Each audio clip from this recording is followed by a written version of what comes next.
Hello dears, സുരേഷിൻ്റെയും സുമലതയുടെയും ഹൃദയഹാരിയായ പ്രണയകഥ. രതീഷ് ബാലകൃഷ്ണ പൊതുവാളിൻ്റെ പുതിയ ചിത്രം.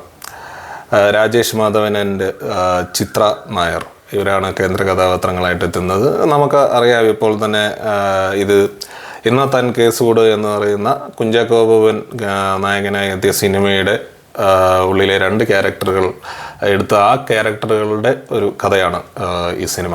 അപ്പോൾ ഒരു സ്പിൻ ഓഫ് ആയിട്ട് പറയാം. ഈ സിനിമ എനിക്ക് കണ്ടിട്ട് ഇത് സത്യം പറഞ്ഞു കഴിഞ്ഞാൽ ഇതൊരു കൈൻഡ് ഓഫ് ഒരു പരീക്ഷണ ചിത്രമൊന്നും, അല്ലെങ്കിൽ നമ്മൾ കാണാത്ത ഒരു ടെക്നിക്കൊന്നും അല്ല, എങ്കിൽ പോലും ഒരു നോൺ ലീനിയർ ആയിട്ടുള്ള, എന്നാൽ ലീനിയർ ആണ് താനും എന്നുള്ള രീതിയിലുള്ള ഒരു ആഖ്യാന ശൈലിയാണ്. അതായത് ഒരു 3 കാലഘട്ടങ്ങളിലായിട്ട് പറയുന്നു. ഒന്ന് പ്രസന്റ്, പിന്നെ ഒരു ഫ്ലാഷ് ബാക്ക് പോകുന്നത് ഒരു 2013 കാലഘട്ടം, പിന്നെ എനിക്ക് തോന്നുന്നു ഒരു 60കളുടെ ഒരു ബ്ലാക്ക് ആൻഡ് വൈറ്റ് ആ ഒരു ഇറയിൽ നിന്നും അവതരിപ്പിക്കുന്ന കഥ. അപ്പൊ ഇത് പാരലലിയാണ് ഈ സിനിമ സഞ്ചരിക്കുന്നത്. അത് ഇന്റർമിറ്റൻ്റ് ആയിട്ട് ഇത് മാറിക്കൊണ്ടേയിരിക്കും. അതായത് ഈ ഒരു ഡയലോഗിന്റെ മറുപടി ചിലപ്പം വരുന്നത് 1960s നിന്നായിരിക്കും.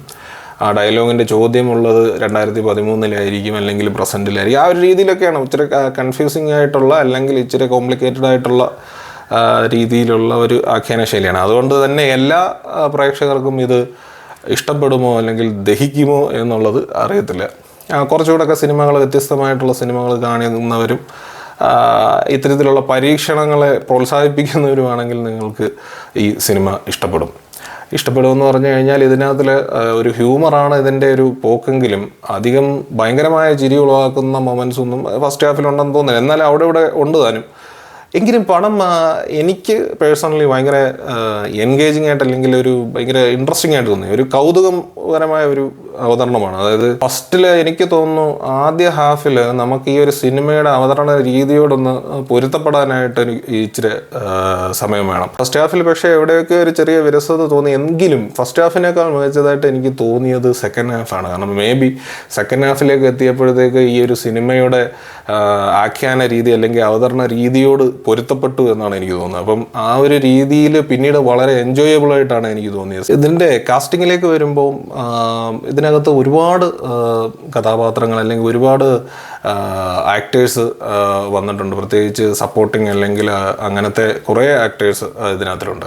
അപ്പോൾ ഇവരെല്ലാം തന്നെ മികച്ച രീതിയിൽ പെർഫോം ചെയ്തിട്ടുണ്ട്. ഈ സിനിമയുടെ ഒരു മൊത്തത്തിലുള്ള ഒരു എനർജി ഭയങ്കരമായിട്ട് എനിക്ക് തോന്നി. കാരണം ക്യാരക്ടേഴ്സ് എല്ലാം വളരെ ജെന്യുവനായിട്ടുള്ള ആക്ടിങ്ങും എല്ലാവരുടെയും ആ ഒരു എനർജി വളരെ നന്നായിട്ട് തോന്നുന്നു. സിനിമ എനിക്ക് തോന്നുന്നു ഇവർ അവതരിപ്പിക്കുന്ന ഹ്യൂമർ ആ ഒരു ലെവലിലേക്ക് ഉയരുന്നില്ലെങ്കിൽ പോലും ഈ സിനിമ വളരെ ഇൻട്രസ്റ്റിംഗ് ആണ്.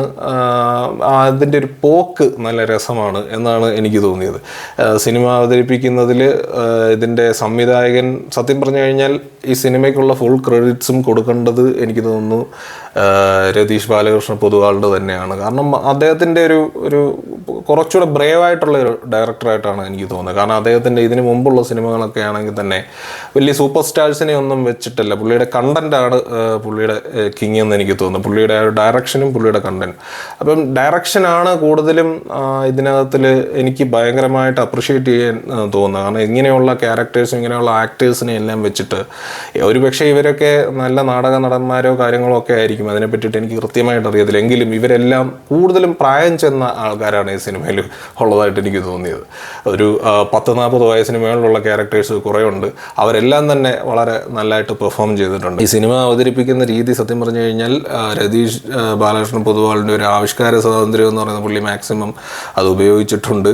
അതായത് പല രീതിയിൽ പുള്ളിക്ക് കഥ പറയാൻ തോന്നുന്ന പോലെയൊക്കെ പുള്ളി പറയുന്നുണ്ട്. അതായത് ഈ പറയുന്ന പോലെ 3 കാലഘട്ടങ്ങൾ അവിടെ ഇൻ്റർമിറ്റൻ്റായിട്ട് വന്നുകൊണ്ടേയിരിക്കുന്നു, അടിച്ചടിച്ച് നിൽക്കുന്നു. അതിനിടയിൽ നമ്മൾ മലയാള സംഭാഷണങ്ങൾക്കിടയിൽ ഒട്ടും പ്രതീക്ഷിക്കാത്ത കഥാപാത്രങ്ങളിൽ നിന്ന് ഇംഗ്ലീഷ് ഡയലോഗുകൾ വരുന്നു. ആ ഇംഗ്ലീഷ് ഡയലോഗുകളൊക്കെ നമുക്ക് കുറച്ച് എന്താ പറയുക, സർക്കാസം അല്ലെങ്കിൽ ഹ്യൂമറസ് ആയിട്ടോ തോന്നുമെങ്കിലും ഇറ്റ് മേക്സ് സെൻസ്. ആ ഡയലോഗുകളൊക്കെ ആ സാഹചര്യങ്ങളിൽ സെൻസ് ഉളവാക്കുന്ന സംഭവം തന്നെയാണ്. പക്ഷേ നമ്മൾ ആ ഒരു ക്യാരക്ടറുകളിൽ നിന്ന് നമ്മൾ അത് പ്രതീക്ഷിക്കുന്നില്ല എന്നുള്ളത് ഒരു ഹ്യൂമർ പോലെയാണ് അവതരിപ്പിച്ചിരിക്കുന്നത്. പിന്നെ ചില നൈസ് മൊമെൻറ്റ്സ് ഉണ്ട്, കുറച്ച് സർക്കാസ്റ്റിക് ആയിട്ടൊക്കെ ഉള്ള മൊമെൻറ്റ്സ് ഉണ്ട്. അമ്മയെ കുറച്ച് ദിവസത്തേക്ക് സുഹൃത്തിനെ ഏൽപ്പിച്ചേച്ച് പോകുന്ന മകൻ നടന്നു പോകുമ്പോൾ സൈഡിൽ കൂടെ ആക്രിക്കാരൻ പഴയ കുപ്പി പാത്രം എന്നൊക്കെ പറഞ്ഞു പോകുന്ന കുറച്ച് സിംബോളിക്കായിട്ടുള്ള ചില സംഭവങ്ങളും ഇതിലേക്ക് കൊണ്ടുവന്നിട്ടൊക്കെ ഉണ്ട്.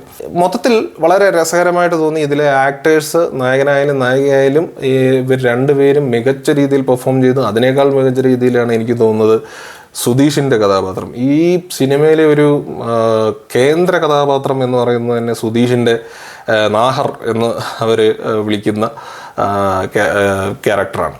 അത് പറയുമ്പോൾ സിനിമ ഈ രണ്ട് കാലഘട്ടങ്ങളിലൂടെ പറഞ്ഞു പോകുമ്പോഴും നമ്മളുടെ കേരളത്തിൽ ഈ ജാതി വ്യവസ്ഥയെ പരോക്ഷമായിട്ടും പ്രത്യക്ഷമായിട്ടും ഒക്കെ അത് ചൂണ്ടിക്കാണിക്കുകയും കളിയാക്കുന്ന രീതിയിലും സർക്കാസ്റ്റിക്കായിട്ടും ഒക്കെ അവതരിപ്പിക്കുന്നുണ്ട് സിനിമ. അപ്പോൾ അതാണ് ഇതിൻ്റെ ഒരു കോറായിട്ടുള്ള ഒരു എലമെൻ്റ് എന്ന് പറയുന്നത്. അതിൽ സുധീഷ് എന്ന് പറയുന്ന നടൻ്റെ ഒരു മികച്ച പെർഫോമൻസ് തന്നെയാണ്. ഹ്യൂമറാണ്, എന്നാൽ പോലും അദ്ദേഹത്തിന് നല്ല റേഞ്ചിലുള്ള വിവിധ ഇമോഷൻസ് അവതരിപ്പിക്കാനുള്ള കുറേ മൊമെൻറ്റ്സ് അദ്ദേഹത്തിനാണ്. അദ്ദേഹം അത് വളരെ മനോഹരമായിട്ട് ചെയ്തിട്ടുണ്ട്. ഇതൊക്കെ തന്നെയാണ് ഈ സിനിമയുടെ ഒരു പ്രത്യേകതയെന്ന് എനിക്ക് തോന്നിയത്. ഈ സിനിമ പേഴ്സണലി എനിക്ക് ഇഷ്ടപ്പെട്ടു. ഇതിൽ ഈ സിനിമ തുടങ്ങുന്നത് തന്നെ ഈ സിനിമയുടെ ഐശ്വര്യം കുഞ്ചാക്കോ ബോബൻ എന്നൊക്കെ എഴുതി കാണിച്ചുകൊണ്ടാണ്. അപ്പോൾ തന്നെ ഈ സിനിമ മുന്നോട്ട് പോകാൻ ഉദ്ദേശിക്കുന്ന ഏത് രീതിയിലാണ് എന്നുള്ളൊരു ടോൺ അവിടെ ആദ്യം തന്നെ സെറ്റ് ചെയ്യുന്നുണ്ട് ടൈറ്റിൽസിൽ തന്നെ.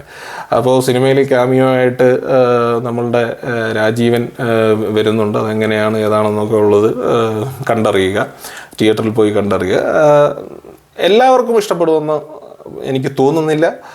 കാരണം എന്താണെന്ന് വെച്ചാൽ ഇതിൻ്റെ അവതരണ രീതി ആ ഒരു രീതിയാണ്. പിന്നെ ഇതിനകത്തിൽ ഹ്യൂമറുകളൊക്കെ ഭയങ്കര രീതിയിലുള്ള ഹ്യൂമറോ കാര്യങ്ങളോ ഒന്നുമല്ല. എന്നാലും രസകരമായി സിനിമ പോകുന്നുണ്ട്. ഒരുപക്ഷെ തിയേറ്ററിൽ നിന്ന് ഇറങ്ങി OTT-യിലൊക്കെ വരുമ്പോഴത്തേക്ക് ഒരുപക്ഷെ ഈ സിനിമയെ പറ്റി പലരും കൂടുതൽ ഡീകോഡിങ്ങും കൂടുതൽ ചർച്ചയാകാനും ഒക്കെ സാധ്യതയുള്ള ഒരു സിനിമയായിട്ട് തോന്നി. ഇത്തരത്തിലുള്ള നല്ലൊരു സിനിമയായിട്ട് തന്നെയാണ് എനിക്ക് സുരേഷിൻ്റെയും സുമലതയുടെയും ഹൃദയഹാരിയായ പ്രണയകഥ എന്ന് പറയുന്ന ഈ ചിത്രത്തെ തോന്നിയിട്ടുള്ളത്. നല്ല രീതിയിൽ ഈ നായകനും നായികയും നല്ല രീതിയിൽ ചെയ്തിട്ടുണ്ട്. അതിൻ്റെ കൂടെ തന്നെ എപ്പോഴും ഒന്നുകൂടെ എടുത്തു പറയേണ്ടത് ഇതിലെ എല്ലാ സപ്പോർട്ടിങ് ആക്ടേഴ്സുമാണ്. എല്ലാവരും നല്ല മികച്ച രീതിയിൽ ചെയ്തിട്ടുണ്ട്. Especially Sudheesh. And all credits and appreciation goes to Ratheesh Balakrishna Poduval.